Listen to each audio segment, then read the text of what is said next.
बिस्मिल्लाहिर्रहमानिर्रहीम। अस्सलाम वालेकुम। खुश रहें, आबाद रहें, जहाँ भी रहें हैप्पी रहें और हेल्दी रहें। तो मैं हूँ फ़ाइज़ा और वेलकम करती हूँ जी आपको चटपटे पकवान में। हमेशा की तरह आप लोगों की खिदमत में लाई हूँ एक और मज़ेदार सी रेसिपी। आज मैं बनाऊँगी चाइनीज़ टिक्की कबाब। यकीन करें ये रेसिपी बहुत ही यूनिक और डिफरेंट है, जिसे बहुत ही कम ऑयल में हम फ्राई करेंगे और एक बहुत ही मज़ेदार सी फीलिंग भी तैयार करेंगे। ढेरों लेयर वाले ये टिक्की कबाब जब आप खाएंगे ना, तो समोसे, पकोड़े, कचौरी को भूल जाएंगे इंशाल्लाह ताला। तो रेसिपी को आप लोगों ने एंड तक देखना है। रेसिपी बहुत ही मज़े की है। रेसिपी अच्छी लगे लाइक कर दें और चटपटे पकवान को सब्सक्राइब भी कर लें। तो चलें जल्दी से स्टार्ट कर लेते हैं। तो मज़ेदार से चिकन चाइनीज़ टिक्की कबाब बनाने के लिए सबसे पहले तो मैं इसकी फिलिंग को बना लूँगी।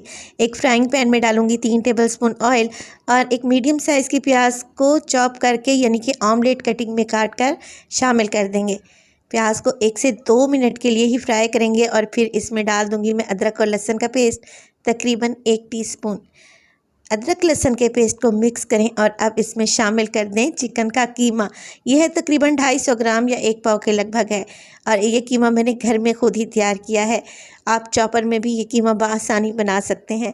चलें जी, कीमे को मिक्स करेंगे अदरक लहसुन और प्याज के साथ। जैसे जैसे हम इसे मिक्स करते रहेंगे इसका पिंक से वाइट कलर हो जाएगा और ये भुन भी जाएगा। जैसे ही कीमा भुन जाए 3 से 4 मिनट लगेंगे। अब इसमें डालेंगे कुछ मिर्च और मसाले। नमक डालूंगी मैं इसमें हाफ़ टी स्पून, कुटी हुई लाल मिर्च हाफ़ टी स्पून और पिसी हुई लाल मिर्च का भी इस्तेमाल करूंगी half tea spoon.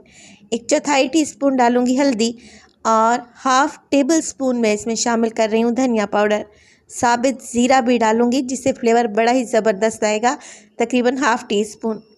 2 tablespoon soya sauce और 2 ही टेबलस्पून मैं इसमें चिली सॉस डालूंगी, क्योंकि ये चाइनीज़ चिकन कबाब बनने जा रहे हैं तो चाइनीज़ फ्लेवर तो इसमें लाजमी ही जाना चाहिए।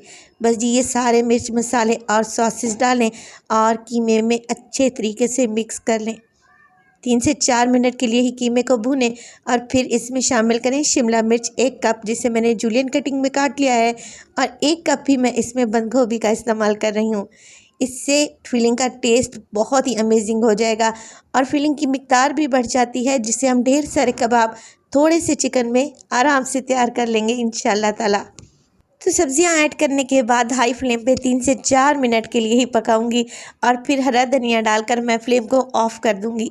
मज़ेदार सी चाइनीज़ फिलिंग एकदम तैयार है।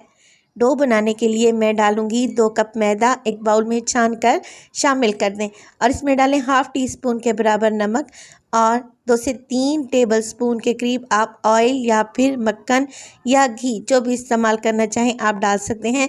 मैं ऑयल का इस्तेमाल कर रही हूँ तकरीबन 3 टेबलस्पून। सबसे पहले तो ऑयल को आपने मैदे में इतना अच्छे तरीके से मिक्स करना है कि ये ब्रेड क्रम्स की शक्ल में आ जाए।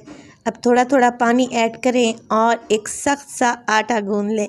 आटा हमने यहाँ पे सख्त ही रखना है, तो यहाँ पे आप आटे की कंसिस्टेंसी को देख लें कि कैसे मैं आटा गूंद रही हूँ। हल्का हल्का सा मुक्की लगाकर आटे को नीट करेंगे और फिर इसको कवर लगाकर छोड़ देंगे तकरीबन 15 से 20 मिनट के लिए, ताकि ये अच्छे से सेट हो जाए। हल्का सा आटे के ऊपर ऑयल भी अप्लाई कर दें और कवर लगाकर एक साइड पे रख दें। ये जी हमारी डो एकदम तैयार है। तकरीबन 15 मिनट के बाद डो अच्छे से रेस्ट में आ चुकी है और वीडियो स्टेज पर ज़रा सी भी आप लोगों को अच्छी लग रही हो तो वीडियो को लाइक कर दिया करें और चटपटे पकवान को सब्सक्राइब भी कर लें। आप लोगों का बेहद शुक्रिया। देखिए अब मैं आटे के थोड़े थोड़े पोर्शन उठाऊंगी और छोटे छोटे से पेड़े बनाकर रख लूँगी। यहाँ पर एक कटोरी में मैंने लिया था तकरीबन 3 टेबलस्पून ऑयल और उसमें 1 टेबलस्पून भर के मैंने मैदा शामिल किया है और एक पेस्ट सा बना लिया है। इसको भी एक साइड पे रख दें। अब एक पेड़ा उठाएंगे, हाथों की मदद से चपटा करें और काउंटर पर ले आएँ। यहाँ पर आपने खुश्क मैदे या फिर आटे का इस्तेमाल किए बगैर ही बेलन चलाना है और एक छोटी सी रोटी बनाकर तैयार कर लेनी है। बहुत ज़्यादा बड़े साइज़ की रोटी बनाने की हमें यहाँ पर ज़रूरत नहीं है। देखें कुछ इस तरीके से रोटी मैं तैयार कर चुकी हूँ। तो अब आपने क्या करना है, ऑयल जो मैदा मैंने मिक्स करके रखा हुआ था 1 टीस्पून लें और पूरी रोटी पर फैला दें। अब इसकी फोल्डिंग शुरू करें। एक साइड से हाफ तक फोल्ड करें और दूसरे सिरे को भी इसके ऊपर फ्लिप कर दें और इस तरीके से आप लोगों ने कबाब के लिए एक पेड़ा तैयार कर लेना है और सारे पेड़े पहले इसी तरीके से तैयार कर लें 1 बाय 1। और अब सबसे पहले जो पेड़ा मैंने तैयार करके रखा हुआ था ना, उसको 5 मिनट का रेस्ट मिल चुका है, लिहाजा ये नरम पड़ चुका है। अब हाथों की मदद से या फिर बेलन की मदद से आप इसको हल्का सा बेल लें, मगर बेलन आपने बहुत हल्के हाथ से हैंडल करना है, इसकी लेयर्स ख़राब नहीं होनी चाहिए। सेंटर में रखेंगे बहुत ही मज़ेदार सी फिलिंग, तकरीबन 3 टेबलस्पून भर के आपने डालने हैं ताकि कबाब खाने में बहुत ही टेस्टी लगे। अब सारे कोने पकड़ें और इनको फोल्ड कर दें और एक टिक्की या कबाब की शेप में ले आएँ। देखें कितनी यूनिक और बेहतरीन सी रेसिपी है। ऐसी रेसिपी आपको यूट्यूब पर नहीं मिलेगी इंशाल्लाह ताला, ये बहुत ही डिफरेंट सी रेसिपी है। तो सारे टिक्की कबाब आप लोगों ने ऐसे ही तैयार कर लेने हैं। चलें जी, इसी स्टेज पर आप इन्हें फ्रीज़ भी कर सकते हैं। तो चलें जी, ये बेहतरीन से कबाब फ्राई कर लेते हैं। और फ्राई करने के लिए हमें ज़रूरत पड़ेगी सिर्फ आधा कप ही ऑयल मैंने बड़े से तवे पर डाला है और इसे मीडियम टू लो फ्लेम पे गरम कर लिया है। अब 1 बाय 1 करके कबाब इस पर डालते जाएंगे और हल्का सा एक साइड से कलर चेंज हो जाए तो कलर चेंज करें। बिल्कुल लो फ्लेम पे पकाएंगे तो कबाब अंदर तक पकेंगे और बेहद क्रिस्पी और शानदार बनेंगे और इनकी एक एक लेयर खुलेगी। तो आपने फ्लेम को बिल्कुल लो रखना है और इन कबाब के फ्राई करने का टाइम है तकरीबन 8 से 10 मिनट। आप लोगों ने लाजमी इन्हें फ्राई करना है। देखें ये ऑयल बिल्कुल भी एब्जॉर्ब नहीं कर रहे और ऑयल वैसा का वैसा ही है। तो सारे आपने चाइनीज़ टिक्की कबाब ऐसे ही तैयार कर लेने हैं। बेहद क्रिस्पी और शानदार से ये कबाब आपने एक दफ़ा तो ज़रूर ट्राई करने हैं मेरे कहने पर।